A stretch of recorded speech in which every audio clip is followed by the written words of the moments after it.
1470 WNN. The opinions expressed on the following sponsored program are strictly those of the host, guests, and callers, and not necessarily those of this station, its staff, management, or sponsors. Welcome to the South Florida Family Law Show with attorney Sean Shepard. Sit back today as attorney Shepard shares his vast family law experience. Attorney Shepard has 18 years in the area of family law. He has handled thousands of cases and hundreds of contested trials before both judge and jury. He is here every week to educate you on your rights and to answer your questions pertaining to family law. If you have a question regarding family law, call attorney Sean Shepard toll free at 888-565-1470. And now, here's attorney Sean Shepard. Welcome to the show, everybody. This is Sean Shepard. Hopefully everybody's on their drive home now on a Friday right before a weekend coming up for a holiday. Looking forward to a Monday off from work. We're here in the next hour, and in the coming weeks I'll be here every Friday from 5 to 6 talking about Florida family law. We will focus the show on every aspect of family law. We welcome call-ins with questions you might have, anonymous or otherwise. We'll be addressing issues such as divorce, paternity actions, and any other aspects of family law that you may have questions about. Within those areas, we'll address issues within divorce law dealing with alimony, child support, modification issues, equitable distribution of assets and debts, and how you should conduct yourself if you're involved in such a situation. Perhaps you have questions not dealing with yourself but with family members. Perhaps you have questions dealing with yourself. Please feel free to call in if you do.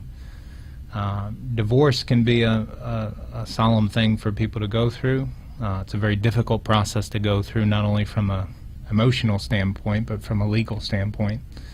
I always recommend that people obtain counsel going through a divorce.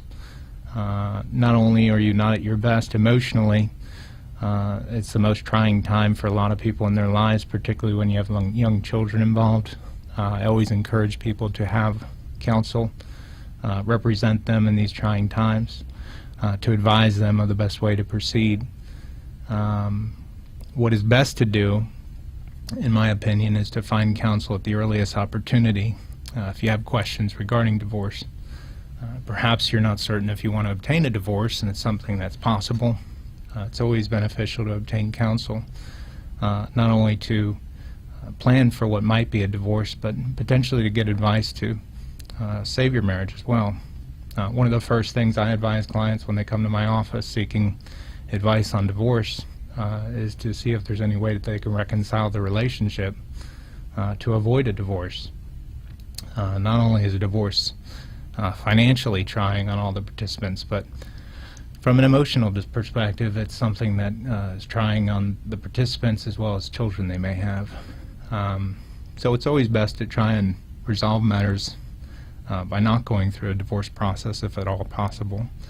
But oftentimes, as you can imagine, people who seek advice on divorce oftentimes actually go through with divorce. My goal as a counselor is to provide advice to those people in all aspects of the divorce process, to talk to them about issues of alimony and child support, issues dealing with equitable distribution of their assets and debts, both on a temporary basis and on a permanent basis, to advise them on how they should conduct themselves financially and otherwise through a divorce. Whenever you obtain counsel from an attorney, whether it be through a divorce proceeding or other family law matter, you should always ask your attorney their background and where they come from. How long have they been practicing law? How long have they been practicing within the area? How long have they been practicing in the state of Florida? How many trials they've had? I'm a trial attorney of 18 years. A lot of attorneys don't have trial experience. A lot of attorneys are new to the bar. And certainly family law is something that you're going to carry with you for the rest of your life, a divorce proceeding or other proceeding that's going to impact not only you, but your spouse and your children. You certainly want to have professionals involved in any aspect of the law, particularly in family law, who know what they're doing and have experience with not only trial work, but experience with trial work with the particular area in which you're dealing. Geographically, you want to have an attorney also who practices in the area where your case is pending, is familiar with the judiciary, and you want to ask those questions as well of your attorney. I'm going to talk a little bit about some of the aspects of a divorce proceeding and how you should conduct yourself, how you should protect yourself in a divorce proceeding and the events leading up to a divorce proceeding. Obviously, there are different issues in a divorce when you have minor children involved and when you don't have minor children involved. Dealing with those issues in an appropriate manner is something you want to strive to do both before and during a divorce process. The courts here in South Florida, as they do across the state of Florida, require, if you do have children involved in a divorce proceedings, to take courses that are mandatory. They're positive divorce resolution courses that all participants in divorce proceedings have to take. You have to actually file with a court your proof that you've actually taken the course prior to being allowed to get divorced in the state of Florida. These positive divorce resolution courses are very beneficial. The feedback I've received from them, I've actually attended them just for the knowledge of what they provide to the litigants. They're very, very helpful in terms of allowing you to understand the dynamics of getting divorced, allowing you to understand the dynamics of getting divorced with minor children involved, and certainly something that seems like a burden and a burden on a burden, being involved in a divorce proceeding and then having to go to a class to have to explain to you how to deal with your children going through a divorce proceeding. But they're certainly more beneficial than I thought they would be, and it's very beneficial to litigants involved. Your children also may have to take courses that are required by the court. They're stepping stones types of courses to allow your children to understand the dynamics of getting divorced, to help them deal with the process as well. Very beneficial as well for your children to go through those courses. Leading up to the filing of a divorce, you definitely want to have all your financial documentation in order. You want to have a financial affidavit prepared listing all your assets and debts, your income and expenses, so that you have all your ducks in a row in preparing to file for a divorce action. We have a Twitter question. It says, are women treated as better parents by the courts in Florida?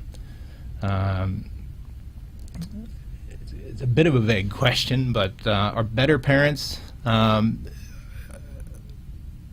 Courts historically, and I'm not talking about the present day right now, courts historically have treated women, as far as providing primary time sharing for minor children, a preference to allow the child to stay with the mother. That's changed in recent years, and there's actually been case law within the state of Florida that's allowed and been a recognition that both parents are on a level playing field when it comes to time sharing and custody with minor children. What used to be called custody and primary custody and sole custody, those terms have now been changed more to make it not so much an adversary process of using a term as adversary as custody. That's taken on sort of a negative connotation over the years. What they've termed it now is time sharing. It's a much more pleasant term to utilize in these days. But when you walk into a courtroom now, I'm very confident with the judiciary we have in place that both men and women get an equal share these days. There's no bias or prejudice against a husband or a wife or a father or mother with regard to gender when it comes to whether or not a parent is awarded primary time sharing over a child or not. There's no better treatment, as I can see, offered to a female over a male in any divorce or paternity setting. And as I make comments here today, a lot of people understand the difference between a divorce and a paternity action. And in fact, paternity actions are more prevalent these days in numbers statistically, with less and less people getting married, which is an unfortunate circumstance of the time we live in. But there is no better treatment afforded to a female over a male with regard to time sharing, in my opinion. And in fact, the case law recognizes that both parties are on an even playing field. So it's a good question. It's often a question that I receive when I have initial consultations with men or women. And it's not a factor that the court looks at in determining whether or not somebody should receive primary time sharing with a child over a secondary time sharing parent. What is important, and what the courts will look at, is who traditionally spends more time with the child. Of course, if you have male or female, it doesn't matter who it is, who stays at home with the child or children on a regular basis and spends more time upbringing the children, whether it be in feeding them, bathing them, putting them off to school, receiving them back from school. That's a factor the court will certainly look at, and that's not gender specific to either female or male. That's pretty much across the board. Courts will also look at other factors in determining whether or not one parent receives primary time sharing over another parent. Those factors include, who actually takes care of the children on a regular basis over another,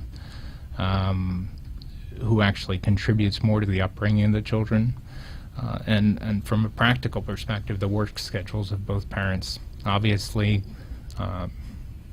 in the most generic of situations, you have a stay-at-home parent and a parent who works, and oftentimes you have both parents working in a household where a child goes to school or goes to daycare.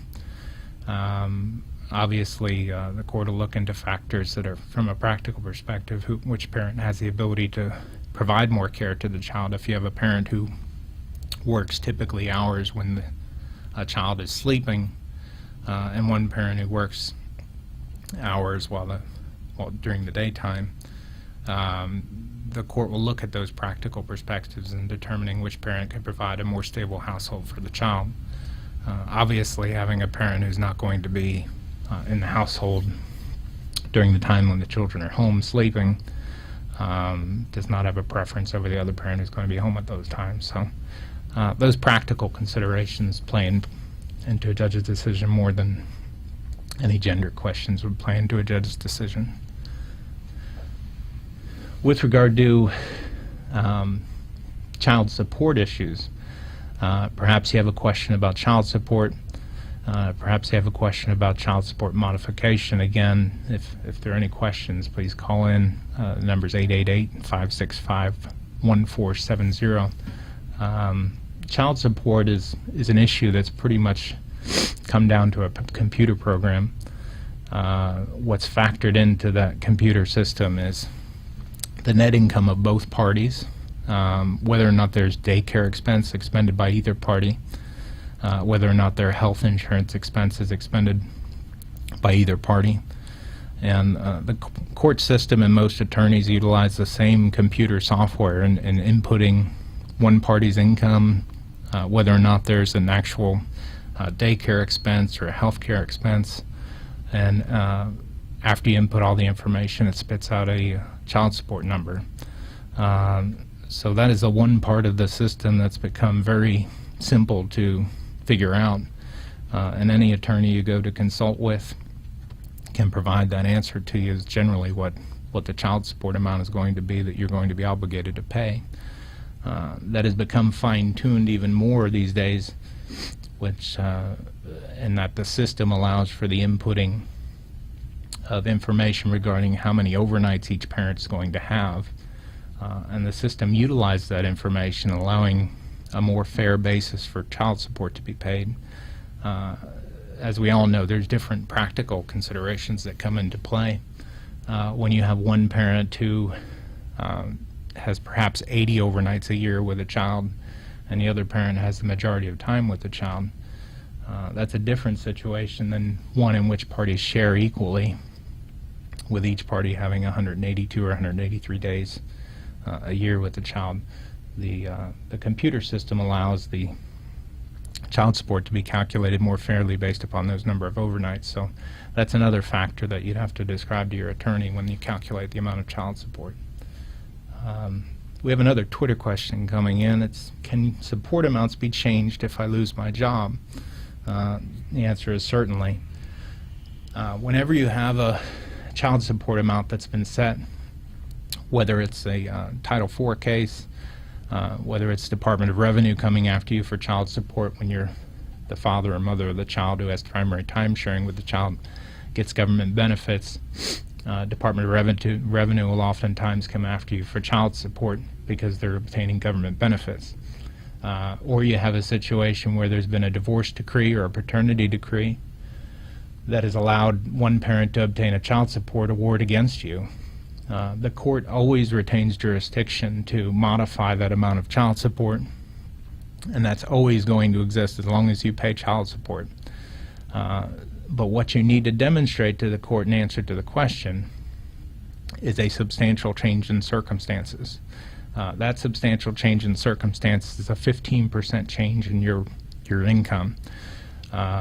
Obviously, the courts don't want to be inundated with modification petitions every time you have a 25-cent change in your hourly wage. So they've required that the change be 15% or more in your income. So if you do have that type of substantial change in your income, and obviously the question being if I lost my job, obviously you're going to have more than a 15% reduction in your income. You have a right to seek a modification of your child support amount. One caveat to that is that inquiry has to be made into why you lost your job. For instance, if you lost your job because you got in a fight with somebody, you got fired because you did something wrong, you're what the court calls involuntarily unemployed. If you're voluntarily unemployed, meaning you got fired or you quit your job, the court doesn't allow you to take the benefit of that and not pay as much child support as you previously were paying. If, for instance, you got laid off, though, through no fault of your own, your company had layoffs, they had cutbacks, you lost your job, or you had a reduction in your income or had to take a pay cut as a result of that, that's an involuntary situation, one that you did not create. If that's the case, then you're entitled to a reduction in child support if the reduction is more than 15% or if you've lost your job entirely. What is very important to note, if that should happen to you, is not to wait to file a supplemental petition to modify your child support. A lot of people lose a job and they're very confident that they can get another job shortly, or they lose their job and get unemployment benefits and think that, well, in 90 days I'm going to find a comparable job, or I'm going to make more money in 90 days at a different job, and that doesn't come to fruition. I encourage everybody out there who has lost a job or had a substantial change in circumstances, more than 15% change in your income. If you are paying child support and it's an involuntary situation, which means you didn't create the problem, you didn't get fired for doing something wrong, you didn't quit your job, that you immediately file a supplemental petition. You can do that on your own. You don't need an attorney to do it, although I encourage you to seek counsel to do that. You can go down to the courthouse, you can see the clerk of court, and they'll give you a package for filing what's called a supplemental petition to modify child support. And you can handwrite that petition right there and submit it. You pay a filing fee.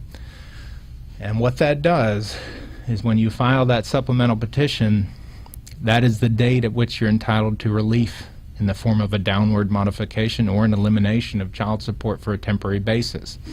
If you don't file that petition and you sit back and you wait 3 months or 4 months or 6 months, or I've seen situations where people come into my office after a year or 2 years where they've been unemployed or making half of what they were making when the child support was established, you've waived all right to contest that higher payment of child support that you've been paying for all those years. So somebody comes into my office and says, I agreed at a mediation back 2 years ago to pay, $1,200 a month in child support, and I want to get a reduction of that. And I asked them, well, what happened? And they said they got laid off. And I said, when do you get laid off? And they said a year ago. All of a sudden, that last year that they've been accumulating $1,200 a month, whether they've been paying it or not paying it, they're never going to get that money back again. they're going to be obligated to pay that regardless of what a court does when I file a supplemental petition on their behalf in the next week or two. So it's very important that as soon as you have a change in financial circumstances, whether you lose your job or get a reduction in your pay, that you go down, because you don't know when you're going to get a job, you go down immediately to the clerk's office and file a supplemental petition. It doesn't mean you have to do anything with it. Doesn't mean that you actually have to prosecute that supplemental petition and bring it to a hearing before the judge, but at least from the day you file that petition, you're entitled to a relief that you should receive in a reduction in child support. If you don't pay your child support and you're on the records with the depository and obligated to pay through the Florida Depository, the Florida Depository doesn't care that you've lost your job, doesn't care that you're making half of what you used to make. Every month you accrue that child support amount that you've been ordered to pay, and when you don't pay it, you can face actually going to jail for not paying your child support. So it's very important that you get something on file. I cannot even tell you how many times I've gone to court with people and they've sat before a general magistrate or a judge, and the first thing they say is, well, I lost my job a year ago, or I had a reduction in my pay. And the first question that's always asked of all of them is, why didn't you file a supplemental petition to modify? And a lot of people just don't know what to do in that situation. A lot of people don't know that they have a right to do that. And a lot of people just are overly positive that things are going to change for the better when they actually don't. So very important to keep a tight eye on those things, and as circumstances change, to get down and file a supplemental petition. At this point, we're gonna take a break, and we'll be back right after these messages. Thanks.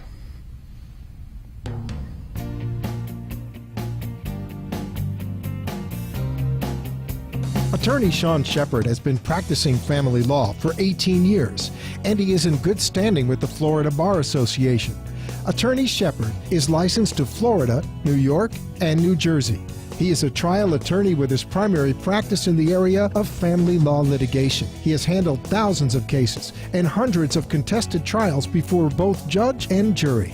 Attorney Shepard is a former judge, advocate, general court officer from the United States Navy, and therefore possesses a wealth of knowledge regarding military-specific issues to divorce and other family matters. Attorney Shepard not only handles matters from intake through trial, but he also handles all matters of post-trial and appellate work. His unique background has enabled him to develop a keen insight into all aspects of family law litigation, from beginning to end. If you or a family member are about to go through a divorce or have other pending family law problems, contact attorney Sean Shepard today at 954-632-0668. Let attorney Shepard give you sound advice and fight for your rights. Offices in Fort Lauderdale. Call him today to make an appointment. 954-632-0668. You are listening to the South Florida Family Law Show with attorney Sean Shepard, bringing you all the answers to the questions you have about family law. Join the conversation at 888-565-1470. Now, back to our show. While we were on a break, I had a question come in. The question was a very, very long question, but basically it dealt with, what do you do in a situation where you and your spouse or you and the other parent have agreed to something, basically mediated a settlement agreement with one another that's been reduced to a divorce decree or a paternity decree, and it has provisions in there as to what this person's supposed to do and what this person's supposed to do, and then that person doesn't do what they're supposed to do. It's a good question, and it happens all the time, and what you have to do at that point is file a motion for contempt or a motion for enforcement. There's two different components to such a motion. Contempt and enforcement are two different things. If, for instance, somebody is not paying child support or not paying alimony, a support-related obligation, what you file is a motion for contempt and enforcement. If they haven't paid you an equalization payment for half of the personal property, or they haven't done something other than a support-based obligation, you would file a motion for enforcement without the contempt component.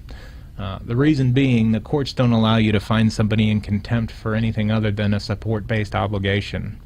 And contempt is important, and a lot of people don't understand what that term means, but contempt is a term,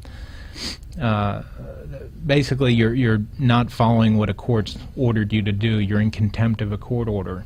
And a lot of people ask me, well, what can I do to somebody who's in contempt of not paying child support or not paying alimony or not obtaining life insurance for me that they've been ordered to pay? Any support-based obligation that another party's failing to do for your benefit, you file a motion for contempt and enforcement against them, and the judge has a whole bunch of different alternatives available to him when he has the contempt power. And contempt power allows a judge to do things like sanction the other party for not doing what the party's supposed to be doing, like paying support, and that can escalate. Typically, the first motion for contempt will be found with, by way of example, if somebody's not paying child support or not paying alimony, you file a motion for contempt enforcement against that party. And the first time you go in, the judge will find the person in contempt if they have the ability to pay and they're just not paying it, and he'll enforce the obligation to pay that amount. Typically, parties don't get thrown in jail the first time around. However, if it's something that happens repeatedly, if you have a situation where somebody's not paid their child support or their alimony, and you've already been to court on one occasion on a motion for contempt, and the court ordered them to pay, and they still haven't paid, and you're coming back a second time or a third time or a fourth time, the more times you have to go back in front of a judge or a general magistrate on a contempt motion for support issues, the more likely the spouse or the father or the mother, whoever's obligated to pay that amount of support to you, the more likely the judge is going to impose more severe sanctions against that person. And the severest of sanctions is actually handcuffing the party in court, and I've seen it happen many times, where you have one party who's obligated to pay alimony or child support to another party. The court finds that they have the ability to pay, and they're just intentionally not paying the amount, and they've been there repeatedly and still not paid the amount. The court will actually take the person into custody in the middle of the courtroom. It's a pretty ominous situation, but it happens an awful lot. In addition, a lot of times you have a situation where the supporting party doesn't even show up for the hearing, a warrant can actually be issued for their arrest, a writ of bodily attachment against them for not appearing at the hearing and intentionally and willfully disregarding a court order. And with all that said, it sounds like a great remedy for a person who needs the support. You have to actually demonstrate to the court before you can obtain that extreme remedy. Have to demonstrate to the court that that party actually has the ability to pay the amount and is voluntarily not paying it, intentionally not paying it. If you go into court, for instance, on a motion for contempt enforcement, and the other spouse or the other obligating party is not paying their support amount, and they come in and say, well, I've lost my job, or I've had a reduction in pay, I got kicked out of the house I was living in, and they are able to demonstrate through testimony to the court that they don't have the ability to pay, the case law says that the judge is not allowed to lock up a person for that. You can't be locked up for being poor, for lack of a better description. So despite the fact that you have an order out there that says that the other party is required to pay you money for support, you still have to prepare for the hearing. You can't just walk into the hearing and say, well, I have an order that says he's supposed to pay and he's not paying it, lock him up. It's not that simple. You have to have all your ducks in a row, as you do with any hearing, and be able to show up at a proceeding and prove to the judge or the general magistrate, whoever you're in front of, that they have the ability to pay. And hopefully they still have the same job they had, they're still making the same money they had when the order was entered, or they voluntarily quit their job and they have the ability to work and they're just not working. Oftentimes you have a situation like that. You have a spouse or a father or mother who is obligated to pay child support or alimony to another, and it's a very aggravating circumstance to go into a courtroom and to lose and to have to pay support to another person. And oftentimes you have spouses just out of sheer anger who don't want to pay anything to another party, who think, for instance, that, well, I pay this child support to the father or the mother and they just go out and spend my money, and they're not even spending it on the child, so I'm just going to stop paying it. And those situations happen constantly. You also have situations where you have a resentful spouse or a father or mother who's obligated to pay support, who constantly pays support late. I see that happen an awful lot because they know the other spouse or the other parent is dependent upon that money coming in on a certain date to make ends meet, and they intentionally pay that amount on the last possible day they can pay it, or they pay it 10 days late every month. Those are situations in which you can get relief from the court, but you have to keep a journal of all those things as they happen. If you're getting paid support directly from a former spouse, which is not that common now these days, they have a depository that receives and pays out all those support payments, but to the extent you're receiving support directly from a former spouse, keep a journal of when you receive the payments. Keep the envelopes the payments come in so that you can show the dates that they were mailed, because ultimately you may have a situation arise as years go on where they're constantly late, and it gets aggravating because you have your rent due on the first of the month and you have other bills due on certain dates, and you're relying upon that support coming in as a means of financially surviving. And those situations tend to build up and become a problem as time goes on. Even if you have a situation out there right now where everything's fine, you're getting your support on time, and there may be a few days late here and there, you should still keep track of when that money comes in, still keep the envelopes the money comes in case things change in the future and you're able to show the court, the days that they're late with the payment. But relief is out there for anybody who's not paying what they're supposed to be paying, anybody who's not doing what they're supposed to be doing, and you want to go after them and make them do what they're required to do. You need to stay on top of those things. You need to be vigilant about it. You need to file a motion for contempt and enforcement.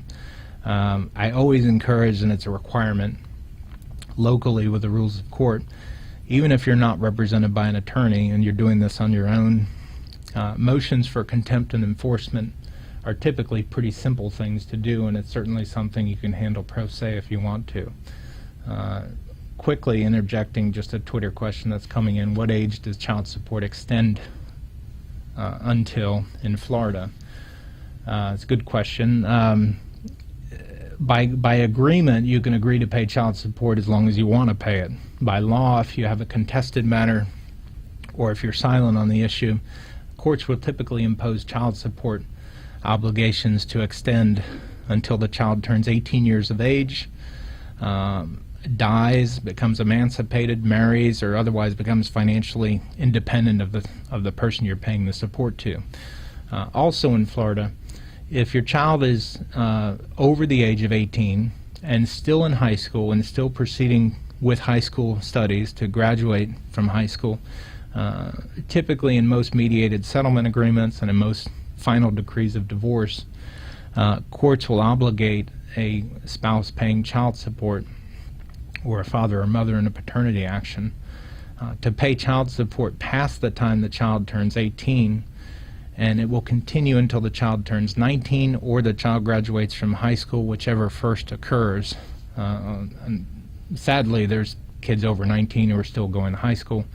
The court doesn't obligate a parent indefinitely to support a child through the time the child graduates high school, but they will, due to the age, obligate a parent to pay child support until the child turns 19 or graduates high school, whichever happens first. So good question.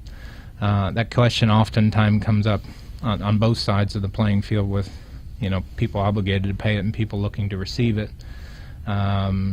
Florida is different from any other states, and in New Jersey and New York, for instance, they have, in New Jersey in particular, have obligations to pay child support well past high school graduation, and as long as a child is not emancipated, can be obligated to pay child support all the way up through obtaining master's degrees and college degrees. So Florida is a little bit different from a lot of states where the child support obligation continues a lot further down the road. Emancipation is a question a lot of people ask me about, and they say, for instance, that I'm paying child support to the mother, but I don't think my child's still living with the mother. I think the child's living somewhere else. And again, these are issues you need to investigate before you decide to do anything. But if you're in that situation and you have an obligation to pay child support for a child, and you're paying it to a mother or father, whoever the primary time-sharing parent is, and you know that the child is not living there, you can petition the court to terminate the child support obligation and declare the child emancipated. Emancipated means that the child's financially independent of the person who's taking care of them, whether it be the mother or father. It's difficult to prove emancipation, particularly in a situation where you have the child who's maybe staying somewhere else part of the time, who comes home and still has a room at the house, is maybe getting some support here and there. There's a lot of gray areas to emancipation, but if you feel that's a situation where that's occurring and you're paying child support, it's certainly something that you want to inquire about. Before you delve into filing any type of motion, this is the point I wanted to finish from earlier, before you file a motion for contempt, a motion for enforcement, a motion to terminate child support due to emancipation, I always encourage participants, whether they're represented by counsel or not, to reach out to the other party. This is a requirement locally here before filing any motion or seeking relief with the court. And beyond being a requirement, it's something that the judges will look to you and say, well, why didn't you just talk to the other party? It's a show of good faith on your part, and it's certainly something you want to do before you file anything with a court. And I always encourage you not to do that on the telephone. I encourage you to do that in an email. A lot of people are texting these days in a text. In some form of written communication, and electronic communication in that regard is the best means these days. And to maintain all those communications. If you have a relationship with an ex-spouse, whether you have minor children involved or alimony issues involved, whatever the case may be, always maintain all the communications you have with that person. You never know when those things are going to be needed as litigation proceeds. Things may be great now.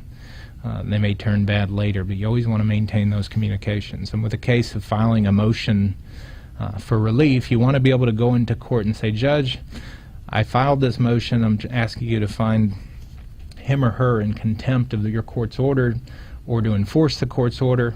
And before I filed it, I sent this text or I sent this email to them, and I said, you know, the order requires you to do X. You haven't done it. Please do it so I don't have to file a motion with the court. Typically those things get ignored, or the response will come back and they'll give some explanation as to why they haven't done it, or they give some other response that's a negative response. At least you can show the court at that time, Judge, before I came in and wasted your time with this hearing, I sent a communication to the other party and the other party ignored me, or the other party told me in so many words to pound the sand. Any number of explanations as to why they haven't done it. At least you can show the judge you tried. And that's very important.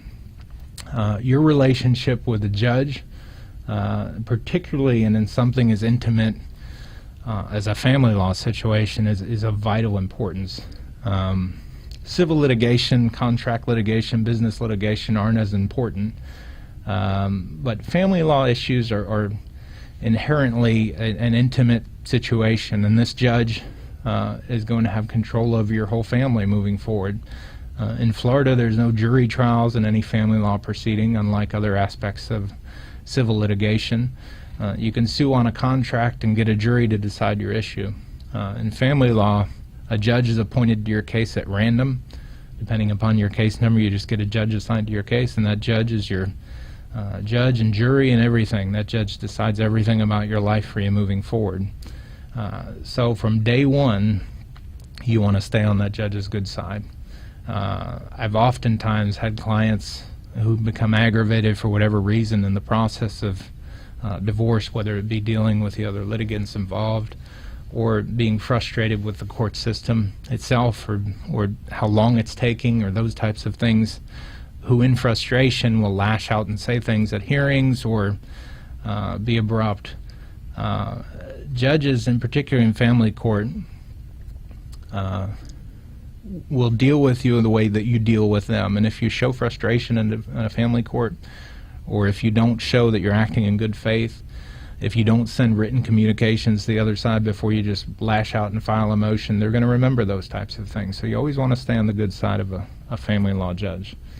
I want to talk for a moment about issues, and some of you out there may be going through divorce proceedings now or family law proceedings now, and I want to speak to you about some issues moving forward about how to conduct yourself in those proceedings. Again, if you want to call in and ask any questions, it's 888-565-1470.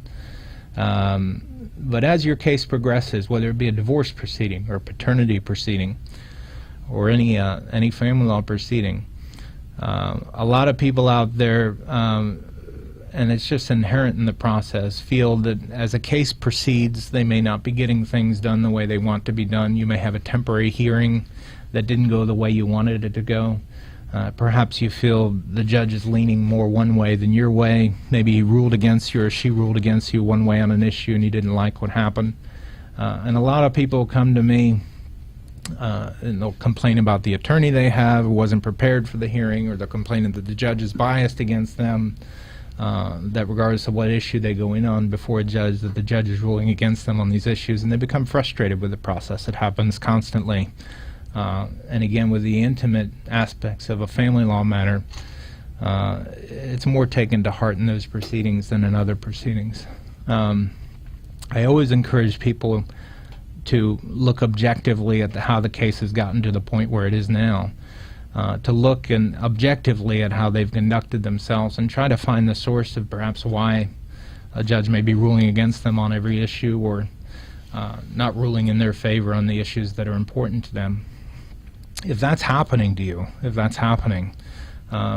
make it a point that every proceeding you go to, that you have a court reporter at those proceedings. And a lot of people ask me, well, why should I spend money on a court reporter at a proceeding? Particularly in cases that are contested, not so much cases that are going to settle out or cases that are mediated, where everything seems to be going according to plan and things are working out.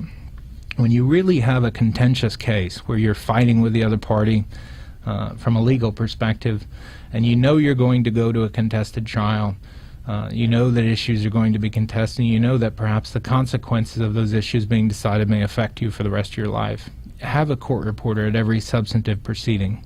Now, what's a substantive proceeding?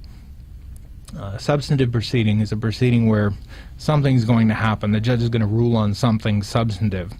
A lot of family law court, unfortunately, has a lot of procedural elements to it, like pretrial hearings and case management conferences and the like, which are not substantive. And I oftentimes encourage clients not to have court reporters at those proceedings, because nothing substantive happens at those hearings. All the court does is say, well, where's the case at right now? What are the issues that are pending? Do I need to refer you to mediation? Do I need to refer you to a general magistrate to dispose of some issues? Those hearings are not substantive. A substantive hearing is a motion for temporary needs and faculties, for temporary relief, a motion to get temporary alimony or temporary child support, motions for contempt and enforcement, and of course your final hearing if you have a contested trial. All of those proceedings, you should have a court reporter at those proceedings. The reason you have a court reporter at these proceedings is that things may not go well for you at the hearing. If they don't go well for you at the hearing, your only means of relief is to appeal the case. And the way that you appeal the case is you have a transcript of that hearing where all the evidence was taken, where all the testimony was taken. There's a court reporter there that takes everything down, and that court reporter will then transcribe that entire hearing. It is crucial that you have a court reporter for those purposes, because the court reporter is going to do the transcript's going to be filed with the court, and then the court, when you appeal the case, is going to transmit the record on appeal to the appellate court. The record on appeal is going to include that transcript. The transcript is important because if you want to appeal anything, you have to show the appellate court what was presented at the hearing that you're appealing. Without that, the appellate court doesn't have much of an ability to assess whether the judge did anything wrong in your case. So ask your attorney if you have an attorney involved. If you don't have an attorney involved and you're handling your matter pro se, always try to look into having a court reporter at substantive hearings, as it's very important to do that. If your attorney tells you that they don't want to have a court reporter at the hearing, ask them why they don't want to have a court reporter at the hearing. But it's certainly one of the greatest investments I've ever made is in having court reporters at hearings, particularly in contentious cases, and particularly in cases that are contested at a divorce level and could result in drastic consequences to you financially and otherwise for the rest of your life. When you look at a situation such as a divorce, you have, particularly in long-term marriages of 17 years or more, you have obligations that could be created of alimony, which is permanent in nature, alimony that could span 20 or 30 years of your life. And the judge who rules against you on an alimony issue, perhaps you're going in and saying, well, I shouldn't be obligated to pay any alimony at all, or I should only be obligated to pay $1,000 a month, and my wife or my husband's asking for $2,000 or $3,000 a month. However the judge may fall on that issue, an award may result in consequences to you that could result in hundreds of thousands of dollars in support obligations that would otherwise be appealable had you had a court reporter there doing a transcript of the proceeding.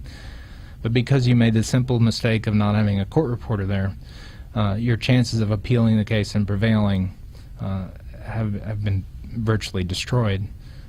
So always have a court reporter at all substantive proceedings, particularly a final hearing. And if you have to contact a court reporter, pay for the court reporter yourself, have the court reporter show up at the hearing. You can go online if you need a court reporter and you're pro se. Go online depending on what county you're in. If you're in Palm Beach County or Broward County or Dade County, just type in Palm Beach County court reporters on Yahoo or Google or any other search engine, and they'll pop up 10 or 11 different court reporters you can contact. They're all for hire. Contact them and they'll be happy to help you and show up for your hearing. If you're pro se, you'll typically have to pay them in advance to show up at the hearing, so be prepared to give them a credit card for the charge for the hearing, and what they charge is dependent upon how long the proceeding takes, so you should give them an estimate of how long the proceeding is set for. Perhaps you have a half-a-day trial or a day-long trial. Just be prepared to let them know how that is. A lot of people ask me questions about general magistrates and divorce proceedings.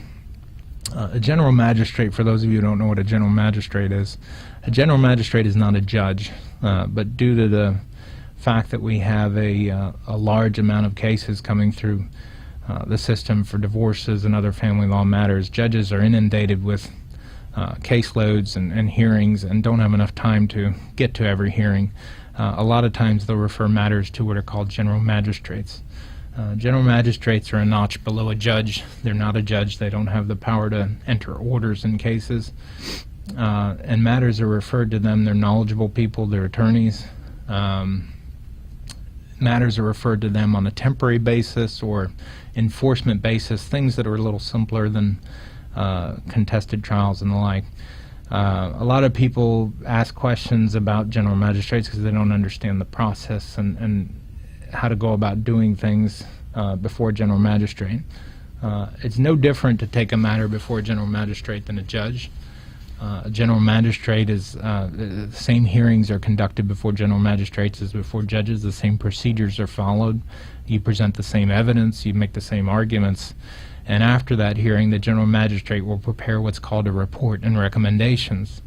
The report and recommendations of the general magistrate is then sent up to the judge, and then the judge reviews it and ultimately will either approve or disapprove the general magistrate's reports and recommendations. You have the opportunity, if you're not happy with the report of and recommendations of the general magistrate, to file what's called a notice of exceptions to that. If you feel that the general magistrate has not followed the law or done something procedurally or substantively that's inappropriate, you have a right to file notice of exceptions before the judge enters the order. And you're given a time period to do that. So a lot of people have questions about the general magistrate's role in the process, but it's no different than a judge being involved. It actually is a benefit to a lot of litigants involved, because typically if you, depending upon the judge you have, and if you're represented by yourself and you've tried to call to get hearings before judges in Palm Beach County or Broward County and been met with for instance, I called today to try and get a hearing in Broward County and was advised that the next available hearing times were the end of July and into August for a 15-minute or 30-minute hearing.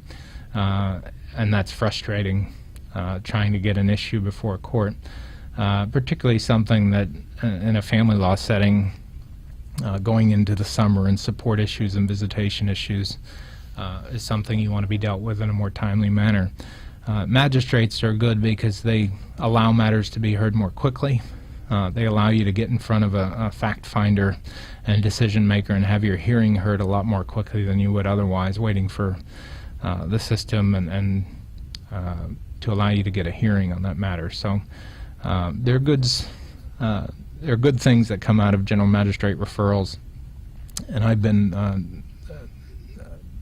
I've had a lot of great experience in front of general magistrates in the Tri-County area, and very pleased with the competency of the general magistrates and how they handle things, and very fair process to go through. I want to talk for a moment about a few things regarding life insurance. A lot of people going through divorce ask questions about life insurance requirements. Typically, and this is an issue that happens an awful lot in divorce proceedings, when there's child support involved or alimony involved, you'll have a life insurance obligation that comes off of that.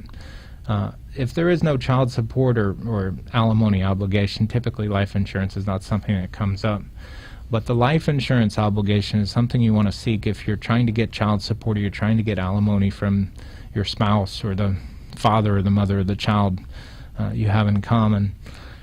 You want to seek life insurance attendant to that. And the reason you want to seek that is obvious. If the person who's paying you child support or paying you alimony dies, you want to have the ability to have money come in that you're able to support the child or the children with.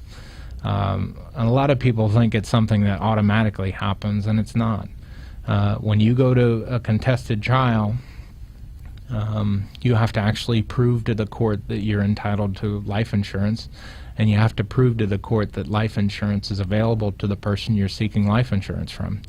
So when you go into court, and this is often an afterthought even for attorneys, but certainly for pro se litigants, if you're out there and you're representing yourself and you're going to a divorce proceeding or a child support proceeding, you're asking for the imposition of a life insurance obligation for the other party, you need to prove at that hearing that life insurance is available to this other person at a rate that they're able to afford. So you can't simply show up to court and say, well, I want life insurance and they're obligated to pay me $500 a month and I think $50,000 in life insurance is fair. It doesn't work like that. You have to actually present testimony and be prepared to present quotes or other forms of evidence to show that that person is able to get life insurance, one, and two, that the life insurance could be provided at a rate that they're able to afford. If you're in the unfortunate circumstance where the other party is along in years, or they have a situation where their health is very poor, and life insurance may be very expensive for them, and maybe something that could cost them several $100s a month, and it's not something they can afford, typically you're not going to get a life insurance obligation in that situation. But most of the time you have a situation, statistically speaking, where the other spouse or the father or the mother is in good health reasonably. They're in their 30s or 40s and they're able to obtain a term policy for your benefit. Before you go to trial, before you go before the court, be prepared to present evidence at that hearing that life insurance is attainable by the other party and how much it will cost the other party to get that insurance. If you don't present that proof, you're not going to get life insurance. Even if the court awards you life insurance under those circumstances, if they appeal that decision, they will win that appeal. There's case law directly on point that says that in order for a life insurance award to be imposed upon a party, there has to be proof at the hearing that that party can obtain life insurance and that life insurance is reasonably attainable and that they can afford it. Without those findings of fact being included in the final judgment, any award of life insurance in that regard is going to be reversed. So be prepared to do that. It's an important issue. You fight to get child support, you fight to get alimony, and life insurance is an afterthought, but it's really important in the event something happens. What you don't want to happen is have a $1,500 life insurance or $1,500 alimony obligation and a $750 child support obligation with no life insurance requirement. If something should ever happen to your spouse or the father or mother, and they should die, unfortunately, you're not going to get another nickel after that. So it's very important that you address that issue, and it's not something to think of as an afterthought. You should also, during the process of a divorce, make sure that your will is updated. If you're in a contentious situation and the litigation's going on, and you're in a divorce that's going on and that doesn't seem to have an end to it, you could still redo your will at that point in time as well, to make sure that if you don't want anything going to your spouse, or as little as possible under the law, you can't entirely disinherit an actual spouse who's not divorced from you yet, but you can put in a will that you want that person to get as little as possible under the law, if anything, according to the laws of the state of Florida. So make sure that you make all efforts to make sure that you're protected in that regard.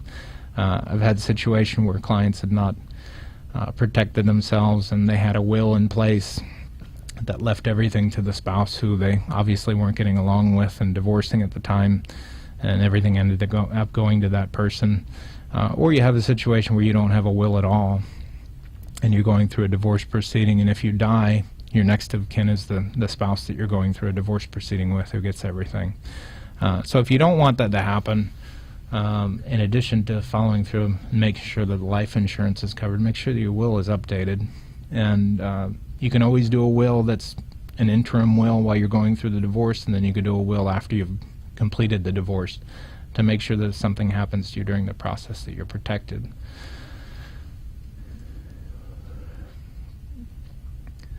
With regard to the life insurance requirement, one other thought as we're closing up here. If you are the spouse who somebody is seeking to get life insurance imposed against you, you want to go out and make sure that you're able to afford life insurance as well. If it's something that's too expensive for you to obtain, you want to be able to provide proof to the court as well. So not only from the point of the person seeking life insurance, but the person seeking to avoid paying life insurance, you're going to be able to provide proof to the court at contested hearing that you're not able to afford it. So be prepared from that angle as well. We're going to wrap it up here. Everybody who listened, I thank you. My name is Sean Shepard. My number is 954-632-0668. I hope you enjoyed this show, and I'll be back next week at the same hour, 5 to 6 o'clock. Look forward to being here. Thanks for tuning in today to the South Florida Family Law Show with attorney Sean Shepard, with offices in Fort Lauderdale. If you would like to set up an appointment with attorney Sean Shepard, call his offices at 954-632-0668. And tune in again next week for another South Florida Family Law Show with attorney Sean Shepard. And let Sean answer your family law questions. The opinions expressed on the preceding sponsored program were strictly those of its hosts, guests, and callers, and not necessarily those of this station, its staff,